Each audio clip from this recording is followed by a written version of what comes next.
Be prepared, Green Bay. We're bringing the graders, baby. Mom should just be worried about making soup and not worrying about what the coaches need to do. You're coming to Green Bay where the Packers haven't lost in over a year. You guys took 4 interceptions from us last year in an NFC Championship game, and you still couldn't win. What makes you so confident this time?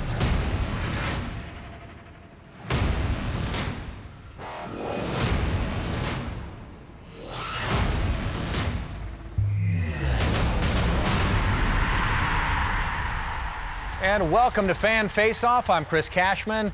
Each and every week we tackle heated rivalries on and off the field with you, the fans. Now tonight, Seattle and Green Bay fans, they are squaring off before the big primetime Sunday night affair. But first, last week had St. Louis Fanatics going blow for blow with Seattle's best before their Week 1 matchup, and a game that didn't quite go as expected here in Seattle. And now Northwest fans have to face the music of an 0-1 start to the season, and also a little gloating from last week's St. Louis MVP Palmer. We call this the extra point. Well, sea chickens, we've been cleaning up those blue and neon feathers all over the field in St. Louis. Thank you for being the blood dawn this past Sunday. Just like I told you, the St. Louis Rams are going to win. Now you guys get to freak out playing the Green Bay Packers. Nice job of running the football when the game was online. Should have did that back in February. Chatorta. Ouch. Ouch. A little of that St. Louis salt in the wound here in Seattle. Congrats to you and your team, Palmer. We're moving on. Please, can we move on? All right, this week we have fans from Green Bay and Seattle here to preview that much anticipated conference title rematch. And I'm expecting fireworks from this one, folks. Sit back, relax, and watch it unfold here. Now, if you have a question, by the way, for our panel of fans or anything else you want to say, you can tweet us to use our hashtag FanFaceOff. You may even be asked to join that Skype wall in the weeks to come. All right, time now for the kickoff. Superfans representing Seattle will be Eric. Returning Seattle MVP, Garrett. Big Low, and Lisa. And on the flip side, defending Green Bay, we have got Troy. We've got Steve, Paul, and Monty. All right, let's get right to it, gang. Here we go. Let's start with Troy in Green Bay. What are your biggest takeaways from Week 1 as you watch Seattle's performance in St. Louis? Anything got you worried? What has you perhaps licking your chops? I would say licking my chops, Chris, because I never thought I'd go from the colonnades to the colander in that offensive line you guys have there in Seattle.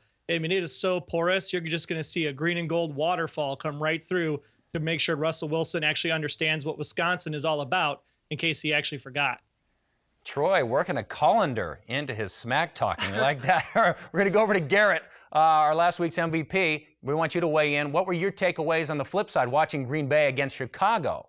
Well, I would be remiss if I couldn't respond to Palmer's response. And it's a good thing, unfortunately for you, Palmer and Rams fans, that 0-1 doesn't end the season. Therefore, you're not booking your ticket to the playoff yet. Nope. Listen, folks, the real situation here is that we didn't tackle. Sure, the Rams had 6 sacks. Regardless of all of that, and we did give up a special teams touchdown, which I was hoping we did not, we still had an opportunity to win that game. So while one in Green Bay is licking his chops, that front seven isn't the same as the St. Louis Rams front seven. So keep licking. I'm going to do the cooking.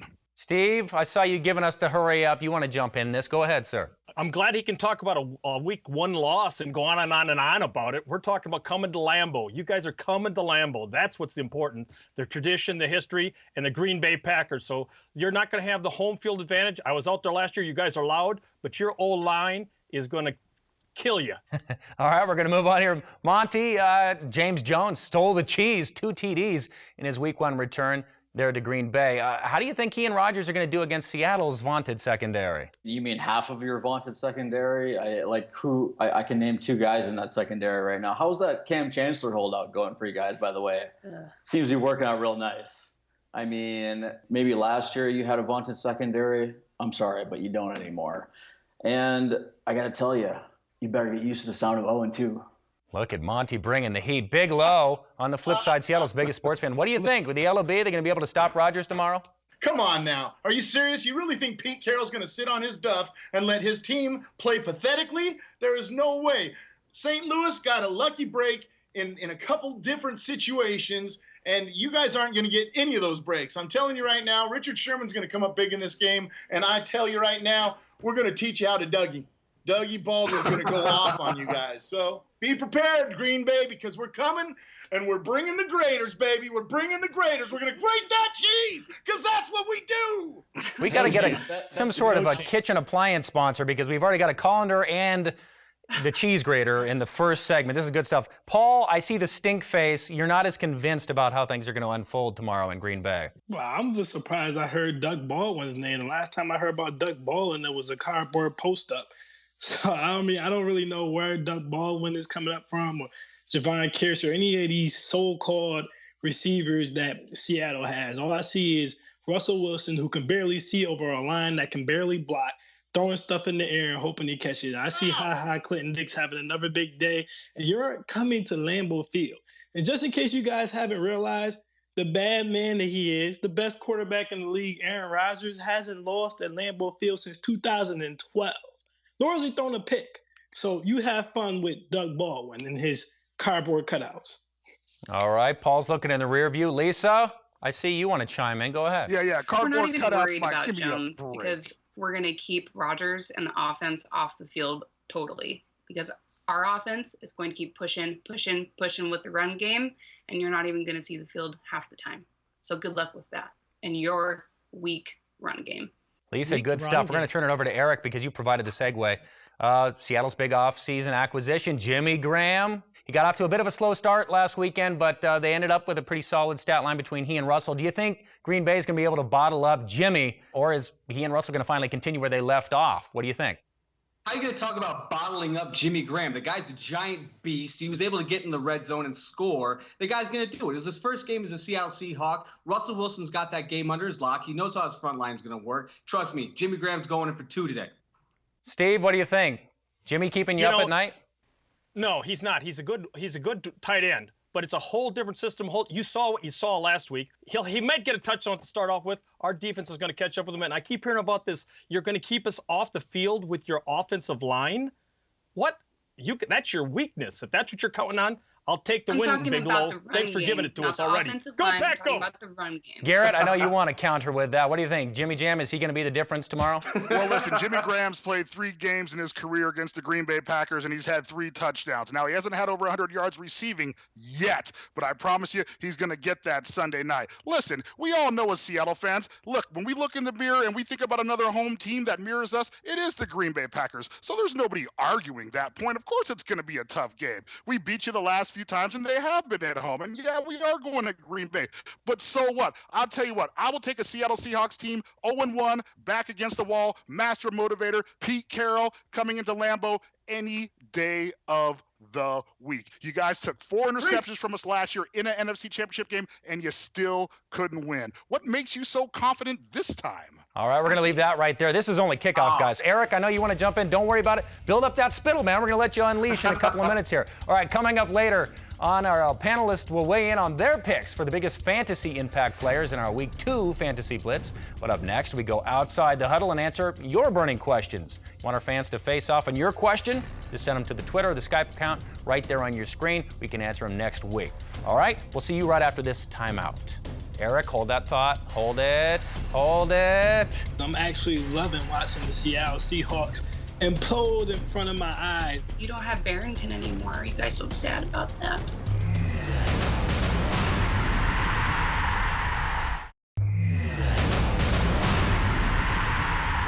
Hey there, welcome back to Fan Face-Off, where fans get to speak their minds and fire cheap shots at opposing fans. Some expensive shots, too. We don't want to put limitations on it. Let's welcome on our new panelists from Seattle and Green Bay. There's Rick, the Brick, and here comes Wayne to bring the pain. All right, time to head outside the huddle, where our Skype experts address the questions and the comments that you've been sending in through social media this past week. And our first one goes to Wayne from Green Bay, this one via Skype. How will Green Bay benefit from Mike McCarthy not calling the plays anymore? Still going to be kicking field goals on 4th and 1. Oh my, what a question. I think without McCarthy calling the plays, that can let him focus on being the head coach and will let everybody else take care of the play calls. And I expect touchdowns. All right, Rick, what do you think about that? Do you agree or not agree? I think anytime they can get the play calling out of McCarthy's hands, they're going to do better. Conservative play calling can only get you so far. And if you have one of the best quarterbacks in football, you should probably use him more often. Garrett, I know you know, Mama Lynch made some news this week when she posted on her Facebook that the offensive coordinator, Darrell Bevell, she says he's the worst play caller ever and should be fired. We all know she probably just wants what's best for Lil Beast, but does she have a point? You know, I don't know if she has a point or not. I mean, we call it the worst play calling in the NFL. I mean, we don't watch enough other teams on a daily basis to really be able to answer that question. Here's the situation. Darrell Bevell is a good offensive coordinator, but, and it's a big but, I think he could be a little bit more imaginative in the red zone. We've struggled in the red zone for years, all right? We brought Jimmy Graham in to certainly help solve that problem. You saw him catch 1 touchdown last week. I fully expect to see him incorporated even more in the red zone this week. And I promise you folks, they start throwing touchdowns to Jimmy Graham, you're going to forget all about Darrell Bevell and what his role is. Troy in Green Bay, we want to give you a chance to counter. Would you want Aaron Rodgers' mom calling in? No, I don't. I mean, mom should just be worried about making soup and not worrying about what the coaches need to do. If you want to get down there, then you can put on the headset. You can call the plays, mama. And I'm good with McCarthy not even calling the plays. Rodgers can call the plays himself. Everything is going to be just fine. Eric in Seattle, shaking, bobbing and weaving, and actually turning red. Go ahead.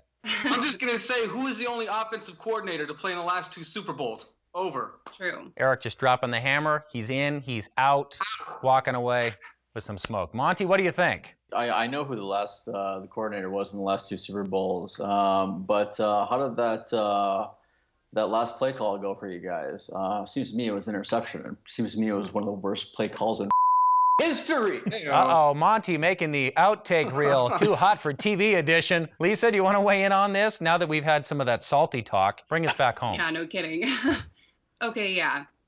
Thanks for rubbing the salt in the wound a little bit more on that one. Yeah. We don't need to talk about last year. This is this year. We're still starting new with our new O-line. We're still getting used to Jimmy Graham. I think that now, once our offense really starts to gel, he's going to start throwing the ball to Jimmy Graham more, and you guys are going to be in trouble. He's going to hand off the ball to Marshawn a lot more, especially against you guys, because you don't have Barrington anymore. Are you guys so sad about that? That hole that's going to be wide open in your O-line, Marshawn's going to fill it. Look at Lisa sneaking up with some thunder at the end. Paul, we want to bring you in the mix.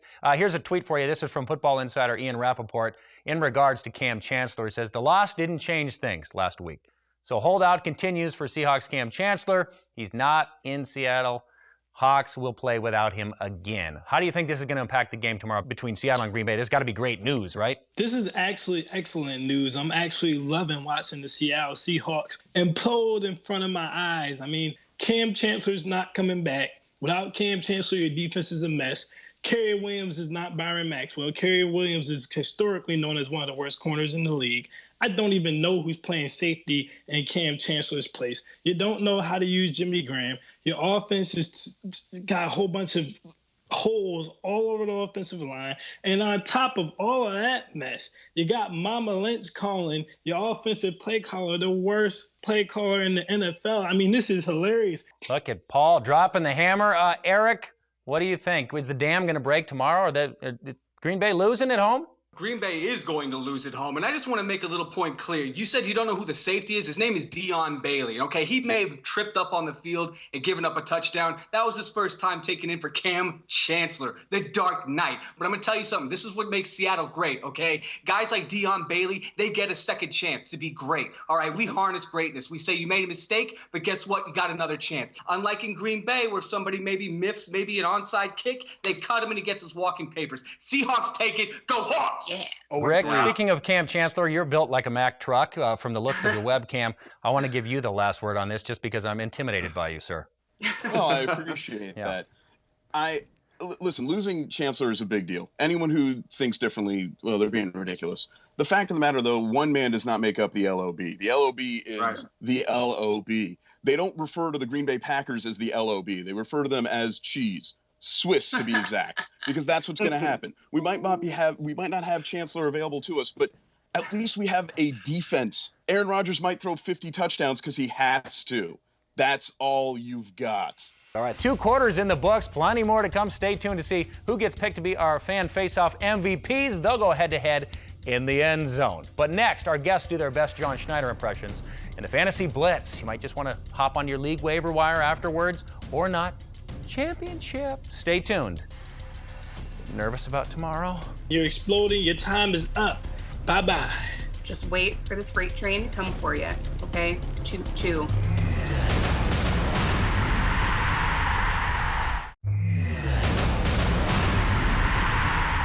And welcome back to Fan Face-Off, where opposing fans prove their fandom.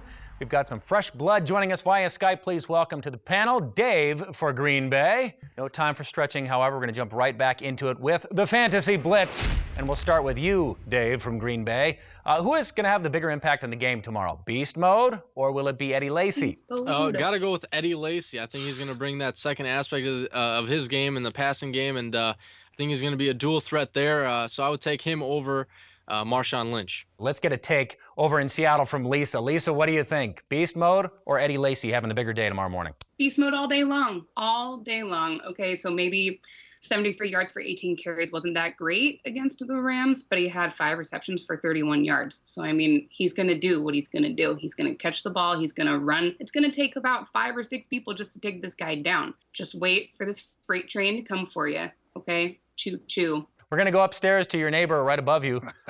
Who's going to, Garrett, that's you, by the way, who gets more sacks tomorrow? Is it going to be Green Bay or Seattle's day? It's definitely going to be Seattle. Now, I will say Green Bay did have around 5 or 6 sacks last year in the NFC Championship game. The game prior to that, the first game of the season, not so much. Our offensive line now will be, I think, their 4th or 5th week intact. So I fully expect them to certainly take a step forward because, like I said, Green Bay's front 7 is not Seattle's front 7, and Green Bay's front 7 certainly isn't St. Louis's front 7. Nope. Only a few of those out there. It will definitely be the Seattle Seahawks. Look for Michael Bennett, Cliff Averill, who had 3 sacks in the first game last year, to continue that march. Bruce Irvin, Frank Clark, and the rest of the company to pile on. I know Troy's not feeling it. Wayne, what do you think? Do you share Garrett's views? I'm guessing not. No, absolutely not. First off, this is a night game, and we've been waiting for the Seahawks to come back to Lambeau Field and wait till they feel the electricity. I know that there's the 12th man in Seattle, but we have Aaron Rodgers. The crowd is going to be amped up.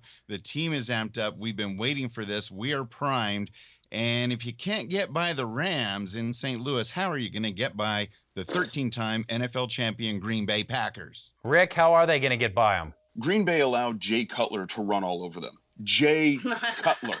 So if you can't stop Jay Cutler and the mighty Chicago Bears, how are you going to stop the Seahawks that are actually competent? You're not going to. It's really that simple. All right, we're going to punt over to you, Paul. Hey, the one player with the greatest fantasy impact on the game tomorrow is Aaron Rodgers. Aaron Rodgers at home in Lambeau Field is ridiculous. And considering the fact that Russell Wilson's mind currently is on Sierra instead of on getting the ball out of his hands because he doesn't have an offensive line to protect them, he'll probably throw another bunch of interceptions, which Aaron Rodgers will not miss the opportunity at home to give up some Lambeau leaps and turn those interceptions into touchdowns. But hey, at least you guys have the faith in knowing that you did go to the Super Bowl the last 2 years. And as I said earlier, I hope you enjoyed that because it's over. The show is over. The ride is over. You seen what happened in San Francisco?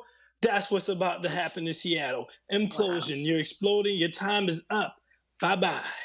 Garrett, let's go back upstairs to you. Biggest fantasy impact tomorrow. Well, the biggest fantasy impact is going to be the running game, and that's Marshawn Lynch and Russell Wilson. You guys seem to forget that fact. They ran for what? Marshawn Lynch had over 150 yards rushing last year, 2 touchdowns. Oh, did you forget that Russell Wilson knows how to run? Do you forget that we also run the read option? Listen, you guys, it's going to be a great game. It truly is. But the biggest fantasy impact comes from our rushers. Russell Wilson, Marshawn Lynch, and I promise you, when it's all said and done and you look at that box score, it's going to show you over 170 yards rushing by the Seattle Seahawks. Back to Green Bay. Troy, who is your fantasy sleeper for tomorrow? Nobody's talking about who. Nobody's talking about Richard Rodgers. Richard Rodgers, Aaron Rodgers. You got Rodgers squared. That is a combination that is deadly because while your front 7 from Seattle is coming through to try to get to Aaron Rodgers, he's going to do those little flip passes out there. Rodgers is going to get it. He's going to take it to the hole. And if he's not getting it, then he's screening for Eddie Lacy. Don't worry, we'll be just fine. While your front 7 are running past Rodgers, we're going to be going the other way for 6. Eric in Seattle, are folks quickly looking up who Richard Rodgers is? Are you scared of that? No, I'm not scared of that. If you want my answer, who's going to be the sleeper pick, it's going to be Tyler Lockett. The kid is insane. Y'all saw what he did on his first punt return. That guy took it to the house. Nobody even touched him. He's going to do it again, and you better be scared, Green Bay, because he's coming for you. All right, we shall see you tomorrow. The other Rodgers or the other Lockett. We'll find out. Thanks so much to all of our panelists. Good stuff. All right, it is time for the 2-minute warning, everyone. After the break, we'll pick one MVP from each team. They'll go toe-to-toe at the goal line. Which of these panelists will have the final say before their teams take the field tomorrow? Predictions, that's next. Get ready. I'm ready. You better be ready.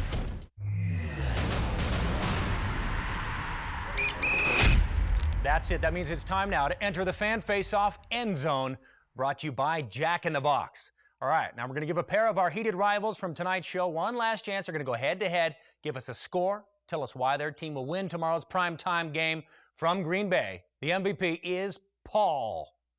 And for Seattle, right by his side, Lisa, you're getting the game ball, sneaking in silent but deadly. All right, we're going to start with you. Seattle, Lisa, here's the setup. You know how this works. 20 seconds on the clock. Give us the final score tomorrow and anything else you want to say. Last chance to talk smack. Lisa, 20 seconds, go.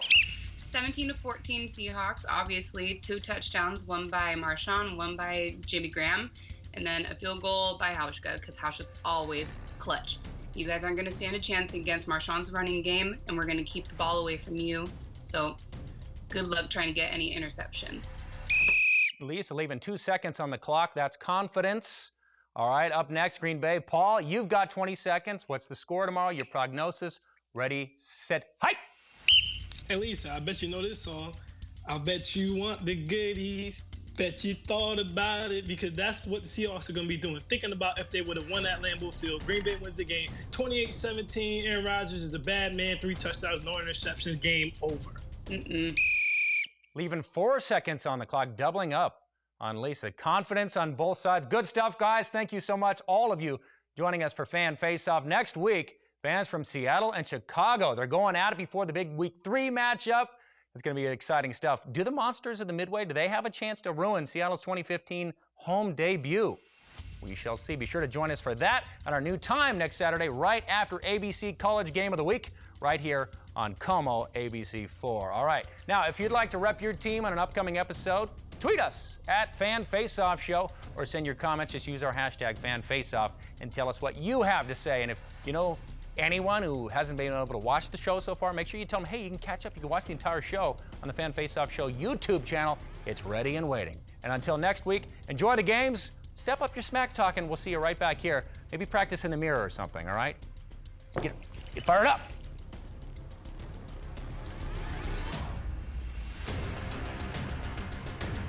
Promotional consideration provided by Skype from Microsoft. Skype instant messaging, voice, and video calling make it simple to share your life with the people who matter most, wherever they are. Mr. Cashman's wardrobe provided by Thomas Dean, a European-inspired collection of menswear with a focus on color, pattern, and comfort.